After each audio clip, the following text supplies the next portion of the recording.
Hi viewers, నమస్తే. మనతో ఈరోజు ఉన్నారు ప్రముఖ సీనియర్ అనలిస్ట్ దుర్గావట్లవాణి గారు. మేడం నమస్తే. నమస్తే అండి. ఈ లిక్కర్ స్కామ్లో రోజుకు కొనం చూస్తూ ఉన్నాం. అయితే నిన్న ఏదైతే A1 రాజకేష్ రెడ్డి ఆస్తులు జప్తు చేసిన విషయం ఉందో అది మరొక ముందే మళ్ళీ ఈరోజు మాజీ ఎక్సైజ్ మంత్రి నారాయణ స్వామి గారి ఇంట్లో సిఐడి అవర్ ఎంక్వైరీ చేస్తుంది. ఏ క్షణమైనా అరెస్ట్ చేయొచ్చు అనే ఇది కూడా వినిపిస్తుంది. అంటే నిన్నటి వరకు అసలు మద్యం కుంభకోణం లేదు, మద్యం కుంభకోణమే జరగలేదు, ఇదంతా కూడా ఫేక్ అని జగన్మోహన్ రెడ్డి లాంటి వాళ్ళు చెప్పారు. తర్వాత మిథున్ రెడ్డి గారు కూడా అదే చెప్పారు కదా. ఇప్పుడు పెద్దిరెడ్డి గారు కూడా పాపం కొడుకు కోసం రాజమండ్రిలో పడిగాపులు కాస్తున్నారు ఆయన. అంటే ఇవాళ ఇక్కడ ఒక్క మాట చెప్పాక నేను ఈ అంశంలోకి వస్తాను. ఇందాక పెద్దిరెడ్డి గారు రాజమండ్రిలో ప్రెస్ మీట్ పెడుతూ అన్నారు కదా, ములాఖాత్కి అయ్యాక ఇదంతా కూడా బ్యారికేడ్స్ మార్చేశారు, గతంలో ఇలా లేదు అంటూ మాట్లాడాడు ఆయన. పైగా చంద్రబాబు నాయుడు గారికి చాలా సౌకర్యాలు ఇచ్చారట జైల్లో. తర్వాత అప్పుడంతా ఇలా చేయలేదు, ఆ ఒక్క మాటకే మాట్లాడుతున్నాను. అంటే ఒక్కసారి పాపం ఆయనకి ఆ వీడియోస్ ఏమైనా ఉంటే వేస్తే కొంచెం ఆయనకి ఏమైనా అల్జీమర్స్ వచ్చిందా, జగన్మోహన్ రెడ్డి హయాంలో ఎలా చేశాడు ఆయన చంద్రబాబు నాయుడు గారిని అరెస్ట్ చేశాక అసలు జైలు వైపు టీడీపీ వాళ్ళని వెళ్ళనివ్వలేదు. పవన్ కళ్యాణ్ ఎందుకు రోడ్డు మీద పడుకుని నిరసన తెలిపారో కొంచెం పెద్దిరెడ్డి గారు సమాధానం ఇవ్వాలి. చంద్రబాబు నాయుడు గారు దోమలు కుడుతున్నాయంటే పాపం కొడాలి నాని లాంటి వాళ్ళు ఏమన్నారండి, దోమలు కుట్టకపోతే రంభా ఊరసి వచ్చి నీకు ఇది చేస్తారని అడగలేదు కదా, అడిగారు కదా. అవన్నీ కూడా గుర్తు చేసుకోమని చెప్తున్నాం మనం. అందుకని పెద్దిరెడ్డి వాళ్ళ కొడుకు మీద ప్రేమతోటి పాపం ఆయన మాట్లాడితే అది కూడా రాజమండ్రి వచ్చి అక్కడ రాయలసీమ నుంచి, అది హర్షదాయకంగా లేదండి, అందుకని చెప్పాను. సరే, ఇంకా మనం ఈ లిక్కర్ కుంభకోణంలో ఇలా A1 రాజకేష్ రెడ్డి గారి ఆస్తులు జప్తు చేశారు. సో మంచి పని చేశారండి. ఆ ఆస్తుల్ని ఇప్పుడు ప్రభుత్వ పరం చేసేస్తే ఈ సంక్షేమ పథకాలకు పనికొస్తాయి. ఇప్పుడు ఏసీ బస్సులు ఇవ్వట్లేదని ఏడుస్తున్నారు కదా, కనీసం ఏసీ బస్సులు ప్రజలకు ఇవ్వచ్చు. ఎందుకంటే ఆ డబ్బులు ప్రజలకు సంబంధించినవే కాబట్టి. సరే, మనలాంటి వాళ్ళు ట్యాక్స్ పేయర్స్ కట్టినా GST పరంగా వచ్చినా వాటెవర్ అది ప్రజల సంక్షేమానికి పనికొస్తాయి. ఒకటి. రెండోది, ఇవాళ నారాయణ స్వామి గారు విచారణకి హాజరు అవ్వాల్సి వచ్చింది. ఆయన యాక్చువల్గా ఆయనకు నోటీస్ ఇచ్చి 5 వారాల పైన అయినట్టుంది. ఆయన హాజరు అవ్వలేదు అప్పుడు. అదే సమయంలో మీకు విజయసాయిరెడ్డి గారు కూడా హాజరు అవ్వాలి, ముందు రోజు లేకపోతే 2 రోజుల ముందు, వారు కూడా హాజరు అవ్వలేదు. సో ఇవాళ బండి నారాయణ స్వామి గారిని విచారిస్తున్నారు అంటే దాని అర్థం ఈ కేసు ఎంత ముందుకెళ్తుందో మీరు అర్థం చేసుకోవచ్చు. సో విదిన్ నో టైం ఎవరు ఆ అంతిమ లబ్ధిదారుడు అక్కడికి వెళ్ళిపోతుంది. సో ఎవరి ప్యాలెస్ తలుపులు తడుతుందో మనం ఎదురు చూడొచ్చు.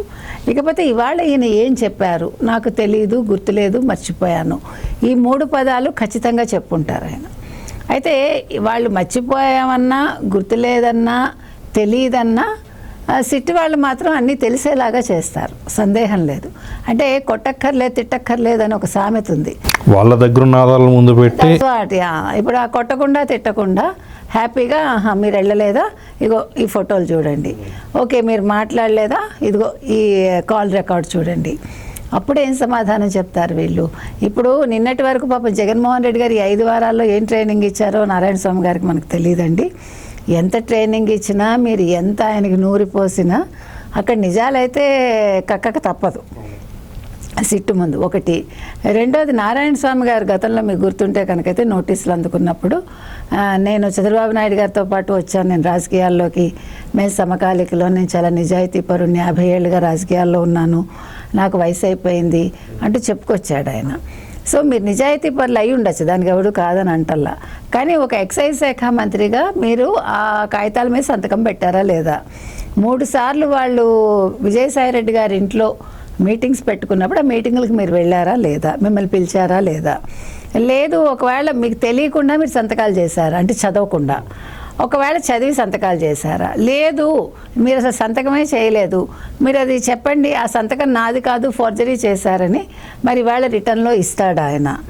ఇస్తే ఎవరు ఫోర్జరీ చేయించారు, ఎవరు చేశారు, ఇంత తతంగం ఉంది. అంటే ఒక మంత్రిగా మనం గతంలో చెప్పినట్టుగా వైసీపీ హయాంలో ఏ మంత్రికి తన శాఖ ఏంటో తెలియదు, అసలు ఏం ఫైల్స్ కదులుతున్నాయి, ఏం ప్రాజెక్టులు నడుస్తున్నాయి, ఎవరు ఏం చేస్తున్నారు, ఎవరికి అవగాహన లేదు. ఎక్కడ అవగాహన ఉందంటేనండి వాళ్ళ హయాంలో ఓన్లీ కుంభకోణాలు చేసేటప్పుడే వాళ్ళకి అవగాహనలు ఉన్నాయి. మామూలు ప్రజల వ్యవహారాల్లో వాళ్ళకి ఏ సంబంధం లేదు. కాబట్టి ఈ కుంభకోణాల విషయానికి వచ్చేసరికి ఒక రోజా ఆడుదాం ఆంధ్ర 119 కోట్లు, తర్వాత ఒక్కొక్కళ్ళు మీరు ఎవరు తీసుకున్నా, ఆయన పేరుని నాని గారు పాపం బియ్యం తినేశాడు ఆయన. అంటే మరి ఈ పాటికి ఆయనకి అదేదో రోగం వస్తుందంటారండి బియ్యం ఎక్కువ తింటే, మరి ఆయనకు వచ్చిందేమో నాకు తెలియదు. బియ్యం ఎక్కువ చిన్నప్పుడు మనకి గుర్తుంది కదా, అది పాండు రోగం ఏదో వస్తుందని చెప్తారు మనకి. సో మరి జాగ్రత్తగా ఉండాలి, ఆయన ఎక్కువ బియ్యం తిన్నాడు. సో అలాగే ఒక్కొక్కళ్ళు ఒక్కొక్క స్కామ్. సో ఈ స్కామ్స్ ద్వారా ఏం తెలుస్తుందంటే వైసీపీ హయాంలో జగన్మోహన్ రెడ్డి లాంటి ఒక ముఖ్యమంత్రి దగ్గర పనిచేసి వీళ్ళు ఏం నేర్చుకున్నారయ్యా అంటే స్కాములు చేయడం నేర్చుకున్నారు. సో ఇవాళ వీళ్ళు రిగ్రెట్ అవుతున్నారా లేదు, ఓకే మనకు కూడా ముడుపులు ముట్టాయని ఆనందపడుతున్నారో మనకు తెలియదు. కానీ మీరు ఏం చేసినా ఇది మాత్రం క్యారీ ఫార్వర్డ్ అయితే అవుతుంది. ఇవాళ నారాయణ స్వామి గారు నిజంగా వారు నిజాయితీ పరులు అయ్యి ఉంటే ఇవాళ వారికి జీవితంలో దుర్దినమే. ఎందుకంటే ఒక మంచిగా ఒక రాజకీయ నాయకుడిగా ఉండే వ్యక్తికి ఇవాళ సిట్టు విచారణ ఎదుర్కొని అక్కడ అబద్ధాలు చెప్పాల్సి రావడం, అబద్ధాలు చెప్పాక మళ్ళీ నిజాలు చెప్పాల్సి రావడం అనేది జీవితంలో మర్చిపోలేని విషయాలుగా ఉంటాయి. కాబట్టి నేను అనేది ఏంటంటే మీరు రాజకీయాల్లో ఉన్నప్పుడు మిమ్మల్ని ఒక ముఖ్యమంత్రి స్థాయి వ్యక్తి కావచ్చు, లేకపోతే ముఖ్యమంత్రికి సలహాదారుగా ఉన్నవాళ్ళు, ముఖ్యమంత్రికి ఇష్టమైన వాళ్ళు, అలాంటి వాళ్ళు మిమ్మల్ని అంటే తప్పు చేయమని ఒత్తిడి చేసినప్పుడు మీరు ఎందుకు రాజీనామా చేయరు? అప్పుడు మీరు నిజాయితీపరుడు అయినప్పుడు మీరు రాజీనామా చేయాలిగా. చేస్తే మీకు ఈరోజు ఈ గతి పట్టదుగా. అది నేను ఒక నారాయణ స్వామి గారికే చెప్పట్లేదండి, అందరికీ చెప్తున్నా. నన్ను బలవంతంగా చేయించారనో, నాకు తెలియదనో, చెయ్యాల్సి వచ్చిందనో ఇవన్నీ ఎందుకండి లైఫ్లో. ఇప్పుడు ఏమవుతుంది, మీరు మంత్రిగా రాజీనామా చేస్తారు, ఒక మంచి వ్యక్తిగా మీరు గుర్తుండిపోతారుగా. చూసావా ఎంత గొప్పవాడో ఈ నారాయణ స్వామి, నిజాయితీపరుడు, అందుకే రిజైన్ చేశాడు, దేనికి తలొగ్గలేదు, అంత ప్రెషర్ పెట్టినా కూడా. That is enough for you. కానీ ఈరోజు అది కాదు కదా. మీరు ఇవాళ మీ కుటుంబం ముందు తలంచుకోవాలి, ప్రజల ముందు తలంచుకోవాలి, మీ నియోజకవర్గంలో. మీరు ఇది జీవితకాలం మిమ్మల్ని వెంటాడుతుంది. నిజంగా మీరు తప్పు చేసి ఉండకపోవచ్చు, కానీ ఆ క్షణంలో తప్పు చేయాల్సి వస్తే ఇంకా అంతకంటే ఏంటి, 50 ఏళ్ళ మీ రాజకీయ జీవితం అక్కడితో మటాష్ అయిపోయింది కదా. నేను అనేది ఇలాంటివన్నీ ఉదాహరణలుగా ఇప్పుడు ప్రెజెంట్ ఎమ్మెల్యేలు తీసుకోవాలంట, ఏ పార్టీ వాళ్ళైనా. ఇవాళ మీరు బీఆర్ఎస్ పరిస్థితి తీసుకున్నా అలాగే ఉంది కదా. ఇవాళ అసలు ఎంత దారుణం అండి.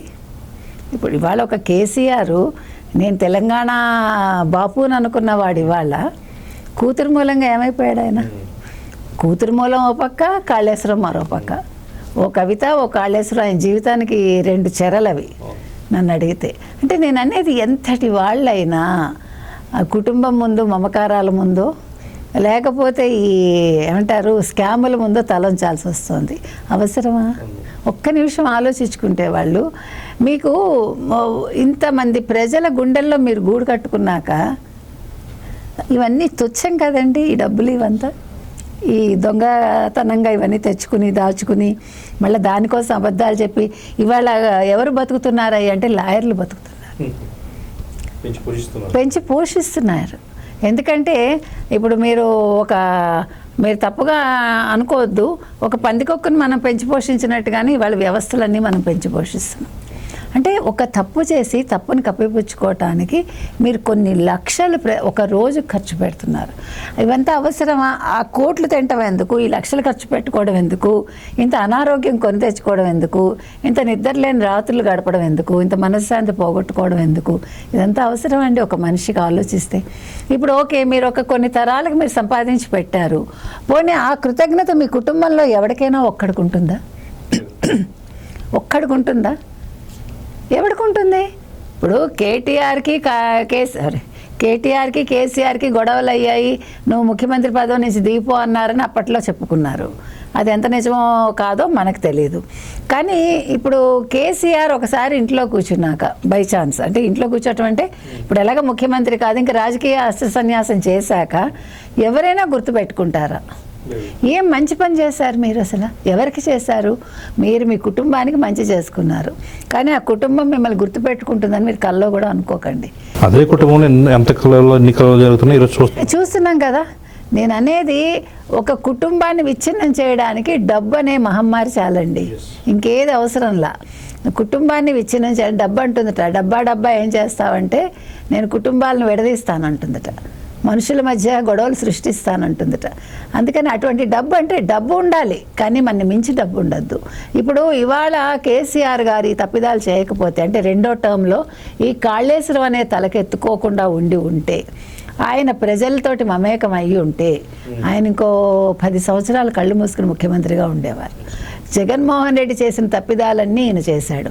అంటే ఒక శిష్యుడిని ఫాలో అయ్యాడు. యాక్చువల్గా గురువుని ఎవడైనా ఫాలో అవుతాడు, కానీ అదే చంద్రబాబు నాయుడు గారిని రేవంత్ రెడ్డి గారు ఫాలో అయ్యి ఇవాళ ముఖ్యమంత్రి అయ్యారు ఆయన కష్టపడి. అంటే నేను చెప్పేది మన కళ్ళ ముందే 2 ఉదాహరణలు కనిపిస్తున్నాయి. కంపేర్ చేసుకుంటే 2 విధాలుగా కనిపిస్తుంది మనకి. ఇద్దరు ఒక పక్కే ఉన్నారు, ఈ పక్క వీళ్ళు, ఆ పక్క వాళ్ళు, ఈ పక్క వీళ్ళు, ఈ పక్క వీళ్ళు.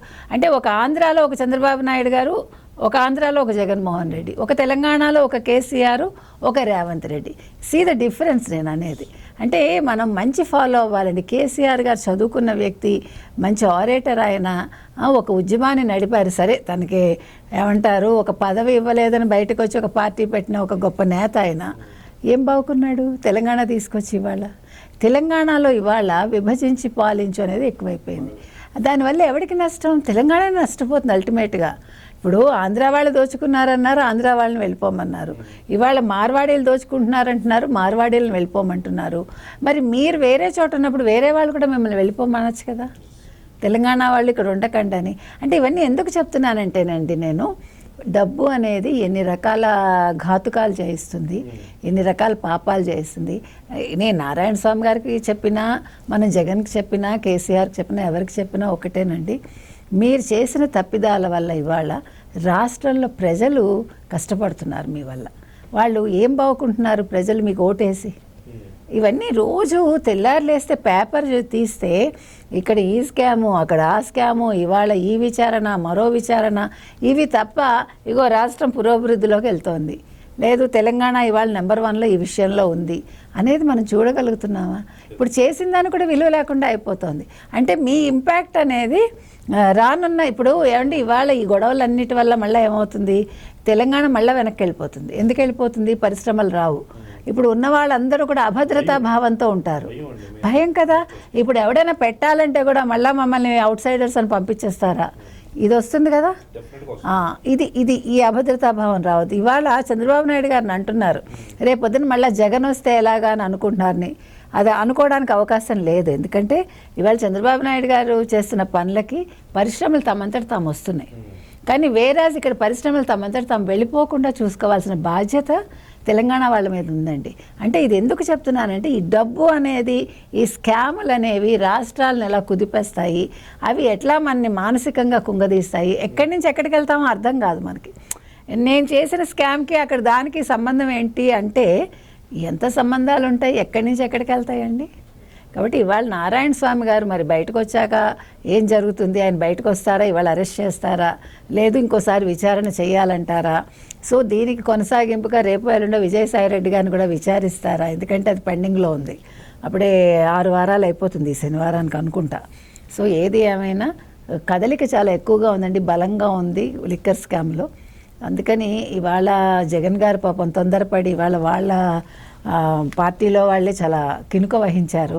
ఎందుకంటే మాకు చెప్పకుండా అదేంటి వైస్ ప్రెసిడెంట్ క్యాండిడేట్కి ఈయన మద్దతు తెలిపేశాడు, పార్టీలో నిర్ణయం తీసుకోకుండా అని వాళ్ళందరూ తిరగబడ్డారు.